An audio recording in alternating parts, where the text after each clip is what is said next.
Good morning, everyone. Welcome to the Monday, May 18th edition of the MMAOB Daily Podcast. I'm your host, as always, Adam Martin, and I'll be taking you guys through the latest in the world of mixed martial arts. Hope you guys had a great weekend. It's actually a long weekend up here in Canada, but I always work, and of course, I want to talk about MMA with you guys. So let's get right into it. I'm going to talk about UFC Florida, obviously, and a few pieces of news as well that kind of took place during the weekend. But the focus of this podcast will be on UFC on ESPN 8, Overeem versus Harris. Let's get right into it. So overall, I thought this was a great card. I think this was one of the best cards of the year so far. I think it was really that good, especially on short notice. I mean, most of these fights were booked incredibly on short notice, like, 1 or 2 weeks for some of these fights. So, props to the fighters, man. The UFC matchmakers, they're the ones who put the fights together. They're the ones who, book the fights, but you got to give the props to the fighters. They're the ones who stepped in the cage and did their job. So just an awesome card. It really was a great card. Now, there was a lot of problems with this card as far as like the officiating goes, the judging especially, and I'll get right into that. But as far as the fights go, for the most part, they were excellent. I think it was a really good card. So let's start at the top, work our way down. As far as picks go, it was actually a nice bounce back for me, 8-3. So a nice bounce back after that terrible card last week on Wednesday. So overall, I mean, since I come back, it's been okay. But this was a nice bounce back, nice confidence booster for my picks. But I did get the main event wrong because I didn't expect it to happen like this. Alistair Overeem knocks out Walt Harris in the second round.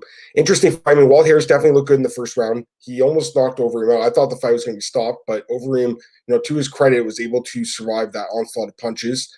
Come back in the second. Harris tired out really quick, and he had about 5 minutes of cardio. It's really hard to get too down on Walt here. I mean, he's had obviously a lot of personal tragedy, and we know that because they kept reminding us during the card. That's one other thing I should talk about quickly. A lot of fans were kind of getting sick of the Walt Harris thing. Now, I understand that because they really were, I think, promoting it a little bit too much. But at the same time, like, that was kind of like the storyline heading to this card. So I think it was important to talk about that. And it was like almost an event that was in memory of Ania Blanchard, his daughter who was murdered. So to me, like, I didn't have a problem with it, but I know some people were kind of like upset that they kept showing the clips of Walt Harris talking about his daughter and his family. To me, it's like not a huge deal. If you don't like it, just change the channel. Like, that's my opinion. Or do something else, turn the volume down if you don't want to watch that. To me, it was okay, but anyways, as far as the fight goes, yeah. So Walt Harris, he had about 5 minutes of gas, and I can't blame him too much for a bad performance because of everything that was going on. But for sure, he wasn't in the regular shape he's been in the last few fights. He didn't look in great shape. He was really tired early on. Overeem took it over quickly. Overeem, man, I mean, you got to give it up for Alistair Overeem. Every time I count this guy out, every time everyone counts this guy out, he comes back and looks amazing. He's 40 years old. He turned 40 during the card, or the day after, I should say. And, I mean, he won 3 of his last 4 fights on by knockout. Harris, Olenek, Pavlich, they're not top 5 guys. They're top 15 guys. And he should have won the Jairzinho fight as well. He got knocked out with 4 seconds left. Had he won that fight, he'd be on a 4-fight win streak. So as crazy as it sounds right now, considering he was just knocked out and has his lip busted open, I don't think Alistair's that far away from a title shot in the heavyweight division right now. Of course, Stipe and DC are holding up the division, and we got Francis after that, but Overeem's not that far back. I think he's ranked like 8th or 9th right now. Like, he's not that far back. So, another win or two against a big contender, Alistair Overeem could very well get a title shot. And I don't know who's going to fight next, though. That's the question, right? After this performance, I mean, he looked great in this fight. Let's take a look at the rankings now. Let's take a look at who Alistair Overeem fights. Okay, so Alistair is actually ranked number 8. Now, looking ahead of him, number 5 is Derek Lewis. Has he fought Derek Lewis? I don't think they have fought. They've never fought. I think that'd be a good fight, guys. Derek Lewis versus Alistair Overeem. Would you like to watch that fight? I would. Someone's getting knocked out. I think that's the fight to make. Just looking at the rankings quickly, because also you have obviously JDS, who he's fought before, Blades, he's training partners he's fought before, Nagano's fought before, Jairzinho's fought before, Volkov is fighting Blades. Those guys wiped out. The only guy ahead of Overeem now that's available is Lewis. So I think that's the fight to make, but I think a lot of other guys are going to be calling out Lewis too because he's ranked so high and they think they can beat him. So, I mean, we'll see what happens as far as the matchmaking goes, but I think Overeem for sure deserves a top 10 guy. I'd rather see him fight someone like that than, unranked guy that's kind of, on the way up or something. But, yeah, I mean, a lot of respect for Overeem. The guy has been winning fights at the highest level of sport for over 20 years now. I mean, that is absolutely incredible. He started fighting in 1999. He had his first win in October 99. And it's May 2020, and he's still winning fights. the guy's evolution has been incredible to watch. I mean, he's really changed over the years, obviously for a light heavyweight to a heavyweight, first off, but just the way he's fought. Like he started off, he was mostly a submission guy. And over the years, he's turned into a total knockout artist. Like his last submission was in 2009. So it's been a while. He can still submit you. He almost had Walt Harris in that rear naked choke, but he chose to go for the ground and pound. It was the easiest way to finish the fight from where he was, and got the job done. So again, Alistair Overeem, I mean, geez, like what else can you say about the guy? And for Walt Harris, tough loss for sure, but I don't think the UFC is going to hold it against him too much. I mean, the fact that he actually came back and fought 6 months after his daughter was killed is pretty remarkable, to be honest with you. Like I think a lot of other people and fighters, take a lot longer of time off. So for the guy to come back like that is pretty remarkable, and all the credit in the world for him for stepping up. But it obviously was not his best performance. I don't think it's unfair to criticize his performance. I don't think he looked very good in this fight, guys. Just didn't have much gas. And when you're going to fight Alistair Overeem, you need more than 5 minutes, because if you don't put him on early, he's a guy that gets stronger as the fight goes on, Now, Overeem, he did get knocked down again, which is obviously scary. Every time he fights, it's like he's at risk of getting KO'd, as is every heavyweight, to be fair, but especially Overeem, because he's got 14 knockout losses now. The next one will be number 15. So, credit to him for surviving that. But, you put him against Derek Lewis. That's an interesting fight, because Derek could obviously catch him and put him out quick. Or Overeem could survive that early storm and then start taking Lewis down and holding him on the ground and beating him up there, going for a ground and pound, maybe getting that submission for the first time in 11 years. So, I think that's a really interesting fight. But yeah, I was really impressed with Overeem. His resilience was pretty incredible to watch. And Dan Merglio, the referee, let him go on, let him fight out of the position in the first round. And it obviously turned out to be a good decision by the ref, because he came back and won. So, I saw Dominic Cruz. He's still really salty about last week, and he said that to send the referee a gift basket, which it's funny, but at the same time, Cruz is so salty, man. Like, just let it go, dude. But I think the referee did a good job in this fight. I think the refs have been okay lately. It's the judging in this card, especially, that I'm going to talk about in a second. But I think the ref did a good job here, letting him fight out of it. It looked like he was hurt really bad, but you know what? He was covering up, man. And Harris, he kind of just wasted his gas on that early barrage. And when he didn't put him out there, he was tired and exhausted. So it is what it is. We'll see what happens. And for Walt Harris, I'm assuming he'll get someone in the top 15, at the bottom end of the top 15 for his next fight. I mean, they could give him someone unranked just to build his confidence back up. But, Walt, he's a nice guy, and, I respect him for sure. But I'm not really sure if he's a top 10 guy. I don't know. I think we need to give him one more fight against a top 10 guy at some point to see with better circumstances, maybe later this year or next year even. He's 36 now, so he's not exactly young, but at the same time, he's not super old for the heavyweight division. I mean, Overeem's 40, he's still winning fights. So I think Harris still has a chance to make a run up the ladder, but I don't know. Like, it's hard to say at this point, just because of everything that's gone on in his personal life, and also just the fact that I think he is kind of one-dimensional. I mean, he's just a puncher. Like, that's all he has. Whereas a guy like Overeem can kick you, punch you, take you down. Like, that's a true heavyweight. That's a well-rounded heavyweight. If Overeem had a better chin, he'd probably be the champ right now. But unfortunately, he's had a lot of wear and tear over the years. 21 years of fighting, it's going to do something to your chin. And Overeem's chin's not great, but if he has a better chin, he knocks a lot of more people out, in my opinion. All right, let's keep going down the card. So, co-main event, Claudia Gadelha defeats Angela Hill via split decision, 28-29, 29-28, 29-28. I did have Angela Hill win this fight. I thought she won I think it was the last 2 rounds. But, yeah, I mean, very questionable call by the judges here. A lot of people thought Angela Hill won the fight. Claudia, she's definitely on the decline. I don't think she's looked very good. Even the last fight against Random Mark was not a good performance. The Nina Ansaroff fight was not a good performance. The Carla Esparza fight, she won that fight, but not a good performance. She actually called Carla out. She wants a rematch with her, so they might do that fight. It's an interesting fight, I guess. But, yeah, I think she's on decline right now. Angela Hill, this is someone Claudia a few years ago would sweep the floor with. Credit to Angela. I mean, she's definitely improved, and we've seen that in her last few fights. She's looked pretty good lately with the 3-fight win streak, and I think she should have won this fight. So I think it should be a 4-fight win streak. But for sure, she's made some marked improvements in her fight. She kind of got screwed by the judges here, in my opinion. I wouldn't say it was a robbery by any means, but it was a close fight that probably should have gone to Hill's favor, if you ask me. But it definitely showed that she can hang with someone in the top 10. So she'll probably get someone highly ranked her next fight. Just looking at the rankings right now, I mentioned that Gadelha and Esparza seem like they're going to fight next. It's number 6 for 7, so that makes a lot of sense. As far as Angela Hill goes, she's actually unranked right now, which surprises me. I think she should be in the rankings. Like, Felice Herrig is in the rankings. Tell me why. I don't know why. She barely fights anymore, and it's not like she's been having a lot of success. Let me just check Felice's record. I'm not trying to throw Felice under the bus. It's pretty amazing how long Felice has been a ranked fighter for. I remember seeing her years ago on that show Ring Girls. Like that was in the 2000, maybe over 10 years ago. And she was in Bellator 10 years ago. So you got to give credit to Felice Herrig, but her last win was in 2017. Why is she ranked above Angela Hill? I don't get that at all. It's weird to me. So the UFC rankings they do suck. We all know that they need a lot of help, but that one is one that they can make an easy fix. You bump Felice out and put Angela in the top 15. She deserves it, man. I'm not her biggest fan by any means, but I think she's looked pretty good lately. You got to give her credit. So let's get to the next fight here. Dan Ige against Edson Barboza. Ige wins a split decision, 28-29, 29-28, 29-28. I did pick Ige to win this fight, but I thought Barboza won, guys. Honestly, I thought he won the first 2 rounds. First round, clearly Barboza knocked Ige down, hurt him bad. Ige survived it, good for him. And then third round, clearly Ige took Barboza down, held him to the ground, minus a ground and pound. So those rounds were easy to score. It was the second round where it came down to. And, Ige had a good start to the round for sure, but Barboza came on really strong late. And he had Ige the ground length, some heavy ground and pound. To me, that did swing the round because I think he did the most damage in that round. I think he landed the most significant strikes. So I personally thought Barboza won. Dana White thought Barboza won.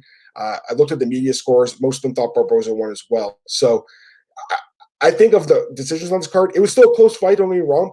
I think this is the closest one hovering in robbery territory. I have a hard time throwing that word out there. But in this case, I do think that it was a decision that should have gone the other way. I think that Barboza should have won the fight. I think he should have won his last 2 fights. And I'm starting to feel bad for this dude because the Paul Felder fight, he should have won that fight for sure too. So there's 2 straight fights where he's lost split decisions. His manager, Alex Davis, is going to appeal this decision. It's not going to go anywhere, just like the one at UFC 242 didn't.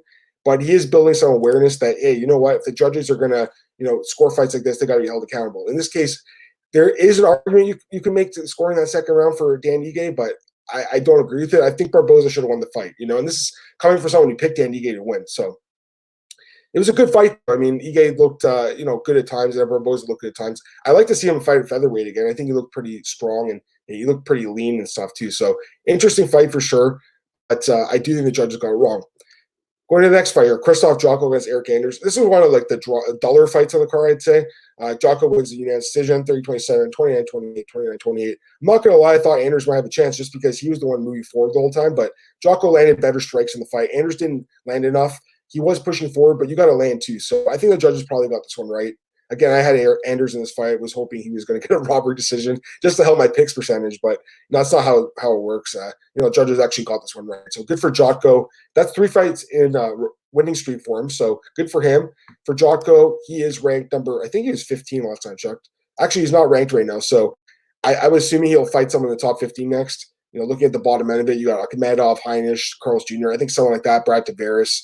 Someone like that makes sense for Jotko in his next fight. For Anders, I don't know what to say about him. I mean, at some point, we all thought that he would be a serious contender at light heavyweight and middleweight, but he's definitely struggled really bad in his last couple. I wouldn't say last couple of fights, but the last batch of fights he's had, he struggled. He did win 2 fights in a row coming in this, but let's be honest, a lot of us thought that Meerschaert should have beat him in that last fight. And then the Vinicius win was a legitimate win, but I mean, that guy's not that great. So to me, Eric Anders is a guy that's been a little bit disappointing. I like him though. I still think he can be an exciting fighter, but I don't know what's going on with this guy. I think he's just got to turn up, maybe take some more risks in a fight. He didn't take that many risks in this fight, and I think it kind of cost him. So we'll see what happens with Eric Anders next. Hopefully they don't cut him. I mean, they could end up cutting him because he's been a little bit disappointing, but maybe give him one more fight. But for Jotko, yeah, I mean, that probably earns him a top 15 opponent. All right, and opening up the main card, we had Song Yadong defeat Marlon Vera, unanimous decision, 29-28 across the board. This one, I don't really agree with either. I thought that Marlon Vera won this fight. I think it was the last 2 rounds that he won. He landed the better shots, in my opinion. He had more gas in the tank. When they read the scorecards, Song Yadong looked like a defeated fighter. Vera looked like he was going to get his hand raised. Somehow they gave it to Yadong. Again, I picked Yadong. It helps me out. But looking at objectively, I don't think he won the fight, guys. I think Vera should have won this fight as an underdog. I thought Marlon Vera looked really good in this fight. I think both guys looked pretty good. Again, it was a close fight. Don't get me wrong. I just think the judges should have went the other way. It was a close fight. It was competitive. I wouldn't call it a robbery. But I do think Vera should have won. And to me, this guy's been super impressive. This sucks for him, though. That's a 5-fight win streak. And this is a guy that's one of the most improved fighters at bantamweight. This was a featherweight fight, but still, this is an improved guy. I think he could make a run for the top 10 at some point. I think, had he won this fight, it'd be 6 in a row, and then you're talking about a big fight against a big name in the top 10. So to me, Marlon Vera has been nothing impressive. Yadong somehow won this fight. Looking at his resume, he's only 22. I love that about him. He's so young. He's going to get better. And looking at his resume, 4, 5, 6, 7, 8, 9 fight unbeaten streak. But the last 2 fights against Vera and Stamen probably should have been losses. So, this is a guy that he is 6-0 now in the UFC, and that's impressive as hell. And I think this guy is a good prospect, but he could easily be 4-2 with 2 losses in the last 2 fights. So, he's at Team Alpha now. He's in good hands under the tutelage of Uriah Faber. He'll be in good shape going forward in his career, I think. But, I think he's got to beat a guy like Marlon Vera more decisively than the way he did, because I think a lot of people are questioning the way the judges scored this fight, including me.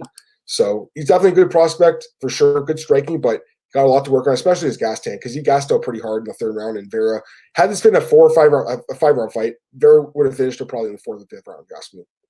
All right, getting to the prelims here. Miguel Baeza knocks out Matt Brown in the 2nd round. Great fights. Matt Brown looked good in the 1st round, super aggressive as usual. He had Baeza hurt. Baeza survived it and then knocked Brown out in brutal fashion in the 2nd round. Love Matt Brown, veteran of the sport. I mean, he's like a guy that could be I don't want to say he's a Hall of Famer, because I don't think he's like one of the greatest fighters of all time. But I mean, if he retires with like the most knockouts and wins in welterweight history, you have to think about it, right?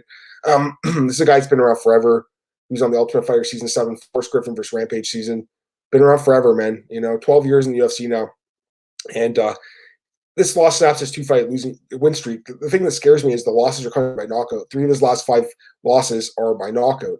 So that's scary. This is a guy that went, he started his career in 2005, and his first knockout loss was in 2016. So 11 years of knockouts, and then in the last 4 years, he's been knocked out 3 times. So that does scare me going forward, especially because he's 39 years old. He's going to turn 40 next year. He's still got some fights left in him, though, for sure. They won't cut him anytime soon. Matt Brown could probably lose 4 or 5 in a row, and the UFC will keep him on the roster because he's always in good fights. So love Matt Brown, but Miguel Baeza is the guy to look out for. This guy's legit. He's due for a top 15 opponent at this point, I think. And a lot of guys are in the welterweight division, but I think, looking at the rankings again, they're not good, because you have guys like Conor McGregor in the rankings. Like, he shouldn't be in the welterweight rankings. You should have probably a guy like Miguel Baeza banging in that top 15 at this point. I think he's that good. Who should he fight next? I'm not sure, but there's guys like Mike Perry, Nico Price, guys like that, action fighters. Those are the kind of guys I'd like to see Baeza fight. And same with Brown. They can mix and match those guys. How about Matt Brown versus Mike Perry? Who the hell wouldn't watch that fight? That'd be a sick fight. So those are the kind of fights I'd like. And same for Baeza. Even if he's fighting a guy coming off a loss, if it's an exciting fight, I'll watch it. Next fight, Kevin Holland knocks out Anthony Hernandez in the 1st round, 39 seconds into it. Good performance by Holland. He's been pretty good in the UFC, man. 4-2, couple finishes. The guy's solid. I like this guy. And he didn't even get enough time to talk crap about his opponent, because that's what he likes to do. Great performance by him. I mean, I think he could have won a bonus. I should mention that Yadong and Vera won fight of the night, which I think is well deserved. That was a great fight. There's another fight I'll talk about in a few minutes. Actually, I'll talk about the bonus at the end. But either way, I think Holland could have won a bonus. That's all I was going to say. As far as Hernandez goes, he drops to 1-2 in the UFC. Not too impressive. The 2 losses by stoppage. It's a guy that was from the Contender Series, and to me, he hasn't been that impressed in the UFC. He'll get another fight probably. I'm assuming he signed a 4-fight deal with the UFC when he signed with them, so he'll get at least one more fight. If he loses that fight, I bet he gets cut. Going to the next fight, this was probably one of the not as exciting fights in the card. Giga Chikadze defeats Erwin Rivera. Short notice opponent. I mean, credit to this guy. He stepped up on like 24 hours notice. Apparently he drove to the arena, cut the weight, fought up a weight class, and still, was somewhat competitive. But Giga won 30-26, 30-27, 30-27. Solid performance by him. 3-0 now in the UFC. Seems like a great guy. He's all about the knockout cancer thing, which I think is great. And seems like a solid person. So, hopefully he gets another decent opponent in his next fight. Someone with a bigger name than Erwin Rivera. Mike Davis was supposed to fight 3 times. That fight doesn't seem like it's going to happen. It's like one of those cursed matchups like Khabib and Tony. So doesn't seem like that's going to happen anytime soon. Hopefully they give Giga someone else. But, I think he looked pretty good in this fight. It's just time to see him get a step up.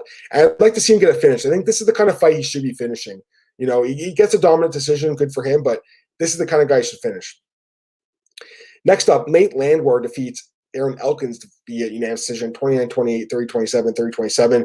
This, for my money, guys, was one of the best fights of the night. I think you could have given this fight of the night instead of Yadong and Vera, but a great fight. And man, these guys went at it. Nate Landwehr is a he's crazy, man. He's a crazy guy, and I love it. Freaking out the whole fight, moving forward, throwing bombs, keeping his hands down, chin up. It was fun to watch. I mean, his defense is not good, so going forward, he fights guys with like legitimate knockout power, 145. Like if he fights a guy like Jeremy Stevens, he's getting KO'd. You know what I mean? So there's a lot of problems with this guy's game, but he's fun to watch. And a guy like Darren Elkins, who doesn't have knockout power, who doesn't present a threat in the feet, this is the kind of perfect matchup for Nate Landwehr. And Nate, to his credit, stuffed all the takedowns from Darren Elkins. Darren Elkins couldn't get the fight to the mat where he wanted it. Instead, he had to stand and bang. And geez, he took a lot of damage in this fight. I mean, his face was cut up like crazy. Darren's super tough. He's been around the sport for a long time. He's always bleeding in his fights, but this was probably the most he's bled in a fight. He had like 4 really big cuts on his face. It's the kind of fight where like he did survive and he wasn't in danger of being like knocked out, I don't think, at any point. But those cuts were so bad that I think you could have stopped the fight just because there was one above his eye here, there was one on his forehead, there was one under his eye. But the ones above the eye right here, those are dangerous. So, credit to this guy. He made the full 3 rounds, but he took a lot of damage. It's one of those fights where you wonder how many years it's going to take off his life. So to me, Elkins now 4-fight losing streak, but I don't think they cut him. I think they keep Darren Elkins on the roster because he has changed his style. He's not a boring grappler like he once was. He's a pretty exciting guy, even though he's a bit limited on the feet. Training a team alpha has helped him a little bit, but clearly he's got a lot of work to do with the striking. So hopefully they keep him around. Don't know who he fights, but definitely not someone in the top 15. I don't think he's ranked anymore. Last 2 fights on the card. Courtney Casey defeats Mira Romero Barella via armbar the first round, and Rodrigo Nascimento defeats Dontel Mays via rear naked choke in the second round. Really good performances by both Casey and Nascimento. Casey got taken down, but man, Barella, terrible, terrible fight IQ. Kept diving in the guard of someone who's so dangerous on the ground. That is just really dumb. Recipe for disaster. Good for Courtney Casey. And she gets the win and the bonus there. And then Nascimento looked really good in his UFC debut over Mays, who I think probably gets cut. I think Barella gets cut too. They're going to make a lot of cuts after this last batch of cards, last 3 cards. You'd hope that these fighters would be on longer leashes because they did step up. At the same time, Contender Series is supposed to start kind of soon. I don't know if it's going to happen this year, but as soon as they open the Apex, UFC is going to be doing that. They're going to need roster spots to open up on the roster. So I think you'll see fighters like Barella and Mays get cut. As far as the bonuses goes, I already mentioned Yadong and Vera won fight of the night, and I think it was well deserved. But I think you could have given it to Landwehr and Elkins too, because I think that was a really good fight. And then for performance of the night, Baeza won. That's a shoe-in. Casey won the other one. I'm okay with it. I mean, listen, she hasn't won a bonus in a long time. It's been like 5 years since she's won a bonus. So, this is a fighter that's always stepping up and fighting tough competition. So I think the UFC was kind of giving her some extra credit there. But, I think it could have easily went to Holland because he ended up winning 39 seconds. For some reason, he's a guy that's kind of in the doghouse of the UFC and Dana White, but I think he could have won the bonus. Nascimento could have got it as well. And of course, Overeem could have got it too. But I think Overeem, with the amount of money he makes, he doesn't need it as much as someone like Casey. So I'm actually okay with them giving it to a preliminary card fighter. I just think I would have given it to Holland too, but Casey's fine too. Overall, it was a great card, guys. It really was. Some really good fights and some great finishes. Just the judging kind of left a sour taste in everyone's mouth. But overall, an excellent card. And this whole Jacksonville series. I actually just wrote an article for MMA Rings on that. It should go up today. I'm hoping. I talked about all 3 of the cards, and I basically argued that it was a really successful week for the UFC. There were some hiccups along the way, as you can read in the article when you read it. But I think overall, they did a really good job this week. 3 solid cards. I think of the 3, UFC 249 was probably the best one. This was the second best one. And the one on Wednesday with Glover, that was probably like the weakest card. But it was still a decent card. So to me, overall, UFC did a great job. But again, credit to the fighters, man. The fighters stepped up and put on some great performances. So this is a good segue to talk about the next thing here. I only have a few things left on the agenda today, guys. So the UFC is supposed to hold a card on May 30th. Now, originally it was actually set for May 23rd in Jacksonville. When they did the original announcement, they said 4 fights in Jacksonville. It turned into 3. Now Dana White was saying it's going to be in Vegas, but we don't know if the Apex is going to be open. So now White's saying that Arizona is going to be the spot for the card on May 30th. So Gilbert Burns and Tyron Woodley looks like the headliner for that card. I don't think it's official yet, but that's the fight the UFC wants. And those guys should be headlining this card. Probably it looks like in Arizona. So don't know where in Arizona it's going to be. I don't know if it'll be like where the Phoenix Suns play and the Coyotes play. I'm not sure if it's going to be there or somewhere smaller, but Yeah, I mean, that's definitely interesting that they're going to go there, but it's a state that's opening up just like Florida. So I guess it makes sense. I think that we'll go to these kind of states where they're opening up things a little bit more. Somewhere I think like Georgia where Marcus works. I don't know if Marcus is in the chat today, but Marcus, I think they're a little bit more lenient there with opening up public places. So that'd be somewhere they could look to. They want to do it in Vegas. So, like White said, he built this private facility. It's just tough because of the whole social distancing thing. So I can understand why Vegas is telling him, or Nevada is saying, you can't do the card right now, but that could change very soon. It seems like a lot of jurisdictions are getting a little bit more lax restrictions. Even here in Ontario, things are starting to open up, slowly. So I think in the next, few weeks, we'll start to hear about more and more states and provinces opening up. But hopefully it's Nevada and Vegas because that's where the fight should be right now. It should be at the Apex. That's the best place to do it. But there's nothing much White can do other than try to lobby the senators and those guys and state governors or whatever in Nevada. All right, just a couple other things here. Henry Cejudo might not retire. So Ali Abdelaziz came out this weekend and said that basically he thinks that Cejudo is going to fight again. I thought so too. I mean, when he retired, it seemed surprising. You go to the UFC website, he's still the champ. To me, it's a money ploy. He wants to get paid more money. There's just too many fights for Henry Cejudo. He's only 33. So for him to retire, I mean, retiring at the top of the game is something some athletes do. It's very rare. Like Barry Sanders did that in football, for instance, but it's rare. I think Cejudo will fight again, though. I don't see him giving up the belt just yet and all the money. I think they'll give him a better contract. He'll fight someone like Jose Aldo or Peter Yan next. I think those are the kind of fights he'll take on next. I don't see him retiring, guys, honestly. Couple other things here. Jason Herzog came out and he apologized for the roughing in the Anthony Smith fight. So he posted a statement on his Twitter basically saying, he could have did a better job and he wants to learn from the experience. I don't even think it was his fault. I think it was the corner's fault. I've talked about this. I was obviously very fired up about it. It wasn't just me, though. I mean, I heard Chael Sonnen's podcast. He was super fired up, too. It was a terrible stoppage, non-stoppage, I should say. I think it was more so in the corner, though. But still, it was cool to see Herzog go and, be a man and step up and say, you know what? I can learn from this. I can be better. I love that about him. So I always like people that are humble, and I always like people that we can admit when they're wrong, even in a case where they're maybe not wrong, but they can go and say, you know what? This is my fault. I'll fix it next time. Love that about Jason Herzog. He is one of the best refs in the business. For him to get hung out to dry here is not really fair. Anyways, he apologized for the Anthony Smith stoppage, non-stoppage. Haven't heard anything from Mark Montoya. He hasn't said anything. Guys just went into hiding, which I don't think is cool because I think he should have said something. Fans are wondering, fellow fighters are wondering, media is wondering, and he doesn't say anything. So I think Mark Montoya could have easily said something, but Herzog apologized. And then actually Anthony Smith has replied to Jason Herzog. He said that Jason Herzog is a coward. He said it was a coward thing to do to apologize. And fans are going off on Anthony Smith right now, and for good reason. He's not coming off very well. I think a lot of us like Anthony Smith. Really good fighter. Also great in the broadcast. He's a really smart guy. He obviously went through a lot the last few months with the home invasion, obviously losing this fight to Glover. Calling the referee a coward because he apologized. Come on, dude. That's so low. So, I think a lot of people lost some respect for Anthony Smith after this. I'd like to see him write an apology. I don't think he will, but I think he should apologize to Jason Herzog. I think Jason did a fantastic job, not only during his reffing over the years, but I think he did a fantastic job after the fact here, which you can't say the same about Anthony Smith's corner. And again, I think it was 100% the corner's fault. But yeah, not cool on Anthony Smith's part, guys, honestly. And I've talked to some other people, through DM and since we've seen the exchange here, and a lot of people are losing respect for Smith by the minute. So especially fans. He's losing fans by the minute. Just not cool. This is not the way to handle a loss. And I don't think a lot of people appreciate it. So definitely not cool, but cool on Jason Herzog's part, man. That's a real rough right there.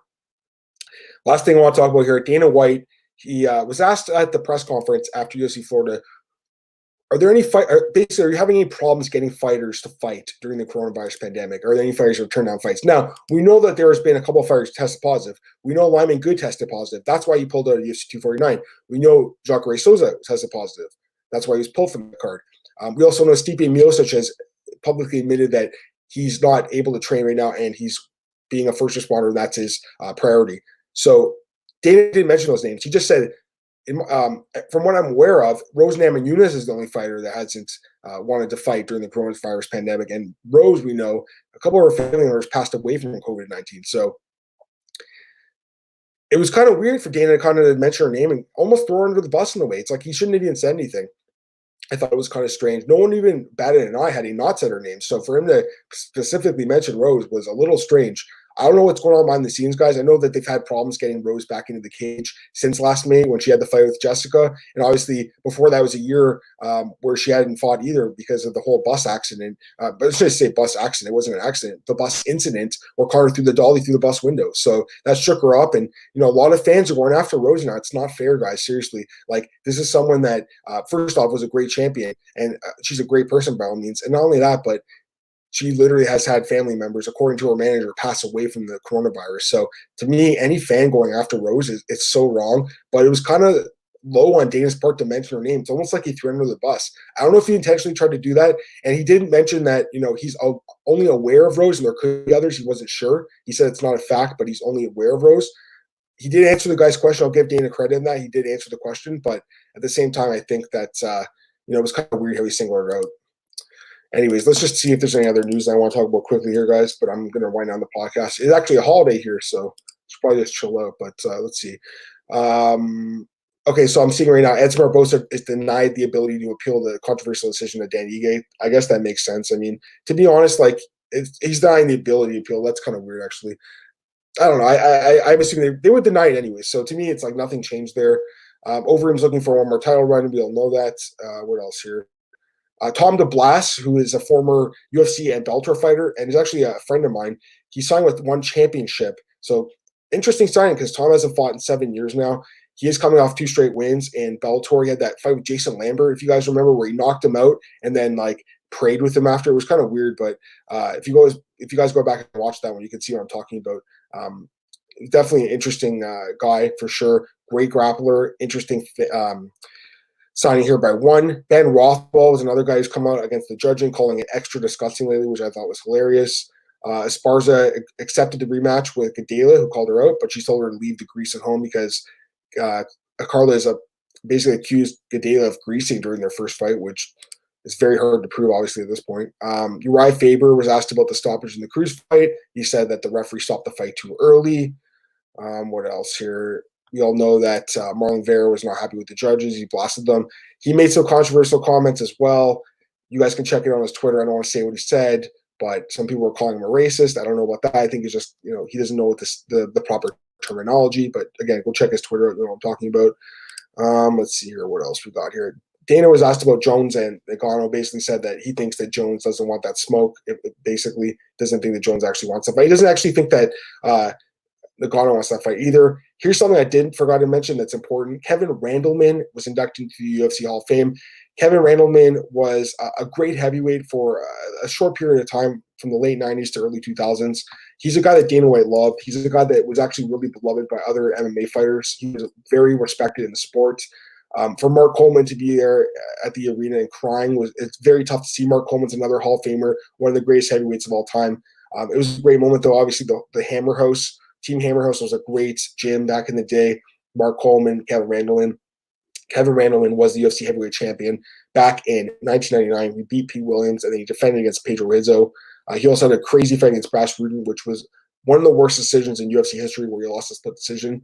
He had a tough run in Pride, where he went to after the UFC, but he did have that famous win over Mirko Cro Cop by knockout when Moro went freaking out, calling him the monster. The Monsters knocked out Mirko Cro Cop. It was a famous finish. But some people are kind of not really too sure about this enshrinement because he's only 17-16 in his career, and his UFC record is only 4-3. So not a great record, but I think you got to look just past the UFC stuff, and the Pride stuff's important too. And again, his record in Pride was not a winning record either, but I think he did a lot more for the sport than a lot of people that are newer fans can recognize. You can't just look at these pioneers of the sport don't have great records. Like Maurice Smith, I'm pretty sure he's in the Hall of Fame if I'm not mistaken. He's in the Hall of Fame. Maurice Smith has a losing record in his career. Maurice Smith's record is 14-14, so it's a 500 record, but still, he doesn't have a winning record. He's in the Hall of Fame. So to me, it's like these guys that are pioneers, their records aren't great, but they were fighting the toughest guys every fight, and they were fighting like multiple times a night, and they were fighting like guys that they didn't even train for. So I'm fine with that, actually. A lot of respect for these guys that are pioneers of the sport. So I think Kevin Randleman going in is fine. I have nothing against it. There's other guys that should be in, like Frank Shamrock. I saw that Josh, what's his name on The Athletic, Josh Gross's story about Frank Shamrock, and he was supposed to be in the Hall of Fame, but it didn't work out. So I don't know what happened there. But yeah, I'm fine with Kevin Randleman being inducted, guys. And again, I know his record's not great, but he did a lot for the sport in the early days that a lot of newer fans, it's hard to recognize just by looking at his resume. I think you got to look deeper than just looking at a guy's record. Let's see here. Cole talked to Uriah Hall's coach, Saif, and he said that he wants Uriah Hall to fight Yoel Romero next. I think that'd be a great fight. I tried getting Cole on today, but he was busy, so maybe he'll talk about it the next time he's on. And that's about it. Oh, Dan Hardy wants to fight Donald Cerrone. I think that'd be a good fight too. Let me get to some questions from Marcus. Hey, Marcus. Dana White should get some praise for having 3 successful UFC events during coronavirus. Some members of the MMA media, I feel, wanted him to fail and would have a lot to say. 100%, Marcus, you're 100% right. There were a lot of people that wanted him to fail. I'm not one of them. I think the first part in April, that was too soon. But I think now that things are kind of like, winding down a little bit. It's still dangerous, don't get me wrong, but the way the UFC did these events was very safe, I think. I got to give them a lot of credit, man. They were testing everyone. It seemed like they were mostly practicing social distancing. They had the masks on, which was good. There were some things that, I think could be questionable, like the commentators were getting a little bit too close to the fighters in the cage, in my opinion. And a lot of too much like high-fiving and stuff, I think, and hugging and stuff. I think that kind of stuff should have just been like, you can't do this right now, guys, as much as you want to. But overall, they did a great job, And there are MMA media members who want the UFC to fail. There are media members who want Dana White to fail. But you know what? They're stupid because you're just going to lose your job. What's the point of that? You can be objective and say, I don't agree with it, but to go and actively root against the event, it's so dumb and it hurts everyone. So to me, it's not the right way to go about things. You're allowed to have an opinion. If you don't think the UFC should be putting on events, that's fair. You don't have to watch too, though. That's the funny thing. A lot of people that were the ones complaining the last few months saying, Dana White and UFC, what are they doing? They were the ones tweeting the most during the event. Tell me how that makes sense. Marcus Williams. Edson Barboza was robbed by the judge in his last 2 fights. I think he clearly beat Paul Felder last year in Ige. Marcus, I agree with you. I think he beat Paul Felder for sure. Those scorecards were sketchy. I think it was like 327 Barboza, 327 Felder, and then 29-28 Felder, if I'm not mistaken. They were really sketchy. He was in Abu Dhabi. I think UFC brought that's the other thing. I think the UFC did up the reffing assignments and the judging assignments for that card, and they were still bad. And I think Ige, he won that fight too, Marcus, honestly. He should be on a 2-fight win streak right now. Marcus, good show and keep up the good work. I appreciate that, man. I hope everything's going well with you, Marcus. Hope everything's going well with all of you guys tuning in today. I appreciate it. If anyone has any last-second questions, throw them in right now, and I'll answer them and get out of here in a minute or two. Just going to go through some other news because I did the last podcast Thursday. The one thing that I found interesting was Uriah Faber was actually at the event, and he weighed in just in case Jadon couldn't get the work visa in time, but didn't end up fighting. But he looked in pretty good shape. You got to imagine he's going to fight again. So I'm not sure who Faber's going to fight, but maybe he fights Dominic Cruz again. I mean, it'd be the 4th fight. It's not like everyone's begging for that fight, but 2 legends of the game. That'd be a fight that I think some people want to watch. All right, looks like no more questions, so I'm going to get out of here, guys. I really appreciate you tuning in. So you guys can follow me on Twitter at MMAOB right at the bottom of the screen there. My podcast is called the MMAOB Daily Podcast. It's available at MMAOddsbreaker.com and our YouTube channel. This podcast can also be subscribed to via iTunes. Please go and subscribe to it. It's available on Anchor, Spotify, a bunch of other places. Please, guys, go and subscribe to the iTunes. I appreciate if you guys can just, spread the word a little bit. Trying to grow the podcast. It's growing slowly but surely. I understand I'm not at one of the bigger, sites out there right now, but I think we're doing a great job here at Oddsbreaker, with a different look on the sport. So, I appreciate you guys tuning in for sure. Also, check me out at bjpenn.com. All the news is there.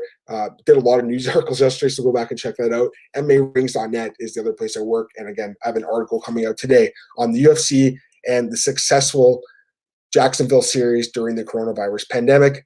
Appreciate you guys tuning in. I'll be back Friday for the next edition of the podcast. Have a great week, everyone. Enjoy yourself and stay safe. Bye.